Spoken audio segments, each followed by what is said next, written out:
प्रिय विद्यार्थियों, आज हम देखने जा रहे हैं मैक्सवेल के ऊष्मागतिक संबंधों के अनुप्रयोग।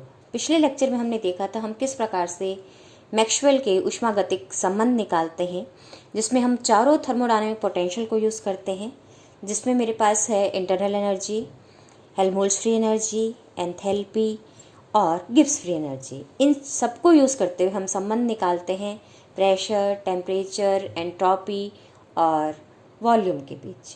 अब यहाँ हम देखने जा रहे हैं कि किस प्रकार से हम इन संबंधों का एप्लीकेशन देखते हैं विभिन्न थर्मोडायनामिक्स टर्म्स को निकालने में। तो सबसे पहले हम देख रहे हैं कि किस प्रकार से हम ऊष्मागतिक संबंधों को यूज़ करते हुए क्लॉसियस-क्लैपेरॉन इक्वेशन को डिराइव करते हैं।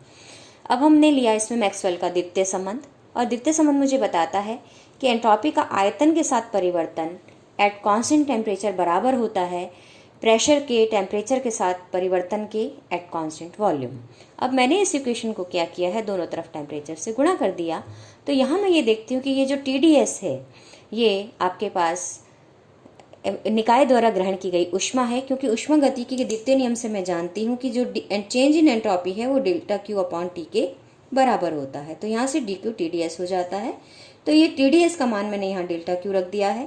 तो अब ऊष्मा का जो परिवर्तन है आयतन के साथ वो किसके बराबर हो गया, T del P del T के बराबर हो गया।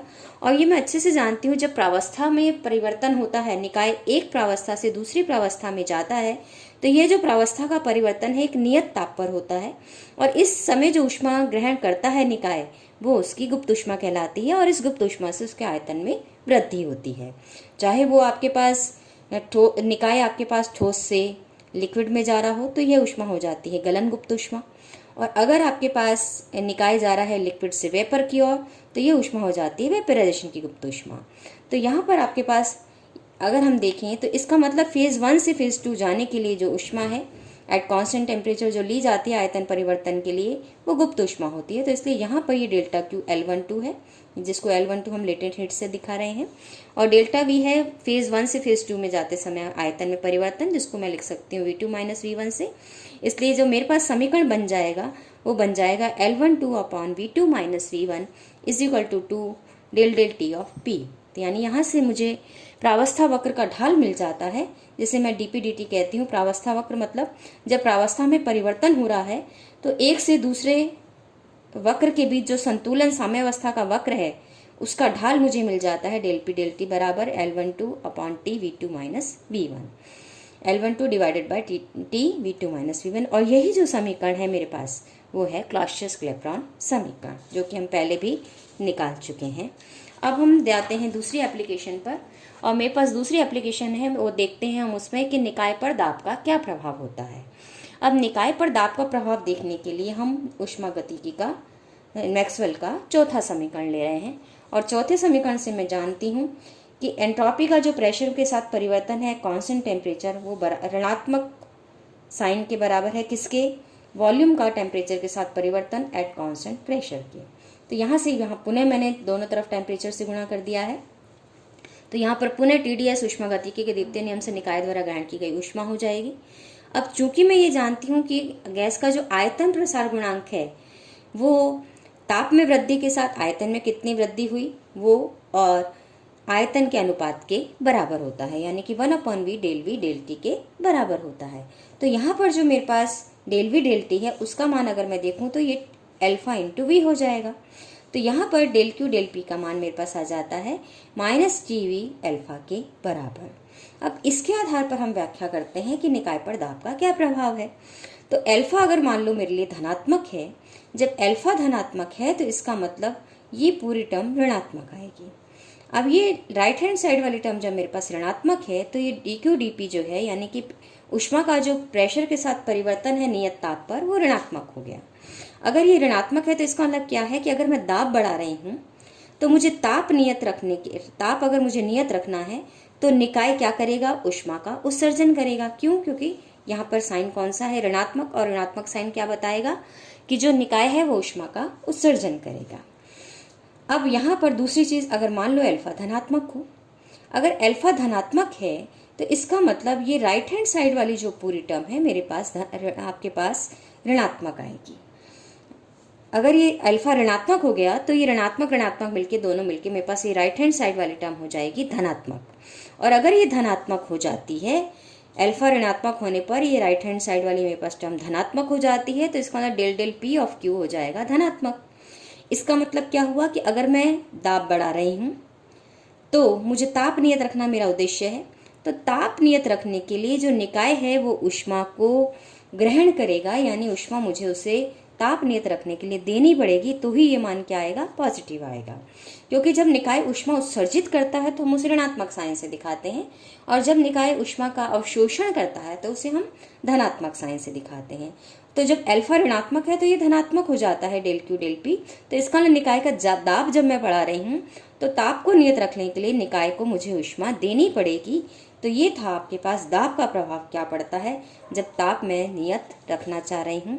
तो पानी के संदर्भ में अगर मैं बात करूँ तो अल्फा धनात्मक तब होगा जब पानी 4 डिग्री से अधिक ताप पर है, और अल्फा ऋणात्मक तब होगा जब पानी 0 डिग्री से 4 डिग्री ताप के मध्य है। क्यों कह रहे हैं हम ऐसा? क्योंकि पानी का हमेशा 0 से 4 डिग्री के मध्य असंगत प्रसार होता है, और ये हम पूर्व में भी देख चुके हैं। अब हम अगली एप्लीकेशन ले रहे हैं, वो है रुद्धोष्म प्रत्यास्था गुणांक और समतापी प्रत्यास्था गुणांक का मान ज्ञात करना किसी भी गैस के लिए। अब हम ये अच्छे से जानते हैं कि जो प्रत्यास्था गुणांक की परिभाषा है वो है प्रतिबल अपॉन विकृति। अब प्रतिबल अपॉन विकृति का मान जब मैं गैसों में निकालने जाती हूँ तो गैसों में प्रतिबल हो जाएगा dF अपॉन ए, और गैसों के लिए F अपॉन ए कहलाता है उसका दाब, प्रेशर। और गैसों में विकृति हम देखें तो हमेशा ना तो उसकी लंबाई में हम काउंटिंग कर सकते हैं गैस के संदर्भ में, ना हम एरिया के टर्म्स में कर सकते हैं, हम करेंगे आयतन के टर्म्स में, क्योंकि गैस का हम आयतन ही नाप सकते हैं। इसलिए जो विकृति उत्पन्न होगी वो केवल आयतन में होगी, क्योंकि गैस एक ऐसी वस्तु है जो जिस पात्र में रखी जाती है उसी का ही आकार ग्रहण करती है। इसलिए गैस में जो विकृति आएगी वो आयतन में होगी। तो विकृति को मैं मान लिख सकती हूँ आयतन में परिवर्तन डिवाइडेड बाय मूल आयतन। तो यहाँ से अगर मैं प्रत्यास्था गुणांक की परिभाषा निकालती हूँ तो मुझे मिल जाता है कि K is -V del P del V। और यहाँ ऋणात्मक चिन्ह हमने इसलिए लिया है क्योंकि जैसे जैसे गैसों के दाब में वृद्धि होती है आयतन में कमी आती है। दाब में अगर मैं कमी करती हूँ तो आयतन में वृद्धि होती है, यानी ये दोनों एक दूसरे के विपरीत काम करते हैं, इसलिए साइन आ जाता है माइनस का। अब मुझे निकालना है रुद्धोष्म प्रत्यास्था गुणांक और समतापी प्रत्यास्था गुणांक। तो ये बात हमें यहाँ ध्यान रखनी है कि यहाँ पर ये जो रुद्धोष्म प्रत्यास्था गुणांक है ये भी रुद्धोष्म आयतन प्रत्यास्था गुणांक है गैसों के लिए, और समतापी प्रत्यास्था गुणांक भी गैसों के लिए समतापी प्रत्यास्था आयतन गुणांक होगा। और रुद्धोष्म परिवर्तन के लिए चूंकि ना तो रुद्धोष्म परिवर्तन में निकाय ऊष्मा ग्रहण करता है ना देता है, इसलिए ऊष्मा में परिवर्तन 0 होगा। और ऊष्मा में परिवर्तन 0 है तो जो ऊष्मागतिकी के द्वितीय नियम से TdS का मान 0 हो जाएगा। और यहाँ पर चूंकि ds का मान 0 होने से s क्या हो जाएगा, नियत हो जाएगा। तो जब मैं नियत एंट्रोपी पर प्रेशर का परिवर्तन आयतन के साथ देखती हूँ तो ये मुझे किसका मान दे देगा, रुद्धोष्म प्रत्यास्था गुणांक का, यानी कि जो Ks का मान हो जाएगा वो हो जाएगा -V del del V of P at constant entropy. और समतापी परिवर्तन के लिए हम जानते हैं ताप नियत होता है, इसलिए समतापी प्रत्यास्था गुणांक Kt का मान हो जाएगा -V del del V of P at constant temperature. अब इन दोनों का रेशो मुझे निकालना है, यानी Ks अपॉन Kt निकालना है। तो मुझे क्या निकालना है, del P del V at constant entropy divided by del P del V at constant temperature. अब हम क्या करते हैं, इसको दो टर्म्स में तोड़ लेते हैं। और तोड़ते हैं तो पहली वाली जो कांस्टेंट एंट्रोपी वाली टर्म है उसको टेम्परेचर के सापेक्ष तोड़ रहे हैं, और जो कांस्टेंट टेम्परेचर वाली टर्म है उसको हम कांस्टेंट एंट्रोपी के साथ एंट्रोपी के साथ तोड़ रहे हैं। तो यानी ऊपर वाली टर्म मेरे पास बन जाएगी del P del T del V at constant entropy, और नीचे वाली टर्म बन जाएगी del P del S del V at constant temperature. अब इसको दो हिस्सों में हमने डिवाइड कर दिया, तो दो पार्ट्स क्या बन जाएंगे, ऊपर बन जाएगा del P del T at constant entropy, और दूसरा बन जाएगा del V of T at constant entropy, और नीचे क्या बन जाएगा डेल P डेल S। ये वाली टर्म अलग कर दी, दूसरी ये वाली अलग की है, तो del P del S at constant temperature and del S del V at constant temperature. अब इन चारों को ही हम अलग करते हैं, किसको यूज करते हुए, मैक्सवेल के चारों समीकरणों का हम उपयोग कर लेते हैं यहाँ पे। तो मैक्सवेल का जब मैं तीसरा समीकरण उपयोग करती हूँ तो डेल पी डेल टी बन जाता है del del V of S at constant pressure, और del T del V at constant entropy बन जाता है minus del P del S at constant volume. और चौथा समीकरण जब मैं यूज करती हूँ तो डेल पी डेल एस बन जाता है minus del T del V at constant pressure, और सेकंड समीकरण जब मैं यूज करती हूँ तो ये बन जाता है डेल एस डेल वी बन जाता है del P del T at constant volume. यानी दोनों तरफ एंट्रोपी और टेम्परेचर कांस्टेंट की बजाय मेरे पास प्रेशर और वॉल्यूम के टर्म्स में ये मेरे पास आ गए। अब मैं क्या करती हूँ कि ऊपर वाली टर्म्स को दोनों को प्रेशर वाली टर्म्स बनाना चाहती हूँ और नीचे वाली दोनों टर्म्स को वॉल्यूम वाली टर्म्स लाना चाहती हूँ, कांस्टेंट वॉल्यूम वाली टर्म्स। इसलिए इसको इन्वर्स करके मैं नीचे ले आती हूँ, यानी डेल पी डेल ये जो डेल पी डेल एस है इसको मैं नीचे ले आती हूँ, तो ये बन जाएगा डेल एस डेल पी नीचे आके। इसी तरह जो मेरे पास आपके पास डेल वी डेल टी है इसको मैं ऊपर ले जाती हूँ डेल टी डेल वी को, तो ये ऊपर जाके हो जाएगा डेल वी डेल टी। तो यानी इन्वर्स रिलेशन किया हमने, इसको मैं इधर नीचे ले आई और इसको मैं ऊपर ले गई। इन दोनों को आपस में मैंने क्रॉस किया है। क्यों किया है? क्योंकि ये वॉल्यूम में था यहाँ, और यहाँ भी ये ऊपर जाके वॉल्यूम, इसका इन्वर्स होते ही ये वॉल्यूम बन जाएगा। इसी तरह यहाँ प्रेशर की टर्म्स यहाँ पे इन्वर्स हो जाएंगे। तो ये चीज़ मुझे यहाँ दिख रही है। जब मैं इनको रखती हूँ तो यहाँ V से V वाली जो टर्म्स हैं वो हट जाएंगी, तो ये मेरे पास बच जाएगा del S del T at constant pressure. इसी तरह यहाँ P वाली टर्म हटते ही मेरे पास बच जाएगा del S del T at constant volume. अब दोनों तरफ मैंने क्या किया है, टेम्परेचर से गुणा कर दिया है, और टेम्परेचर से गुणा करते ही पुनः ये TdS, नीचे भी TdS, यानी ये डेल्टा क्यू बन गए दोनों उष्मागतिकी के द्वितीय नियम से। तो पहली ऊपर वाली टर्म मेरे पास हो जाएगी, यानी अंश में मेरे पास जो टर्म आएगी वो हो जाएगी del Q del T at constant pressure, और नीचे वाली टर्म हर वाली टर्म हो जाएगी मेरे पास डिनोमिनेटर में कि del Q del T at constant volume. और ये जो एकांक ताप परिवर्तन के लिए जो ऊष्मा दी जाती है कांस्टेंट प्रेशर पर, वो विशिष्ट ऊष्मा होती है नियत दाब पर। इसी तरह 1 डिग्री ताप बढ़ाने के लिए आवश्यक ऊष्मा नियत आयतन पर कहलाती है specific heat at constant volume, यानी कि नियत आयतन पर विशिष्ट ऊष्मा। तो इसका मतलब जो प्रत्यास्थाओं गुणांकों का अनुपात आया मेरे पास वो हो गया Cp अपॉन Cv, और Cp अपॉन Cv कहलाता है गामा, जिसे हम कहते हैं ऊष्मागतिक नियतांक। अब ऊष्मागतिक नियतांक अगर मैं देखूं तो जनरली हमेशा Cp का मान Cv से ज़्यादा होता है, और Cp का मान Cv से ज़्यादा होता है, यानी कि जो विशिष्ट ऊष्मा एट कांस्टेंट प्रेशर है, नियत दाब पर विशिष्ट ऊष्मा का मान नियत आयतन पर विशिष्ट ऊष्मा से अधिक होता है, इसलिए गामा का मान हमेशा 1 से ज़्यादा आएगा। इस गामा को हम एडियाबेटिक इंडेक्स भी कहते हैं, लाप्लास कोफिशिएंट भी कहते हैं, और आइडियल गैसें के लिए कभी कभी इसे हम आइसेंट्रोपिक एक्सपेंशन फैक्टर भी कहते हैं, और रियल गैसेस के लिए कहलाता है आइसेंट्रोपिक एक्सपोनेंट। तो ये थोड़ी सी हमें ध्यान रखना है कि आइडियल गैसेस के लिए कहलाता है गामा आइसेंट्रोपिक एक्सपेंशन फैक्टर, और रियल गैसेस के लिए कहलाता है या आइसेंट्रोपिक एक्सपोनेंट।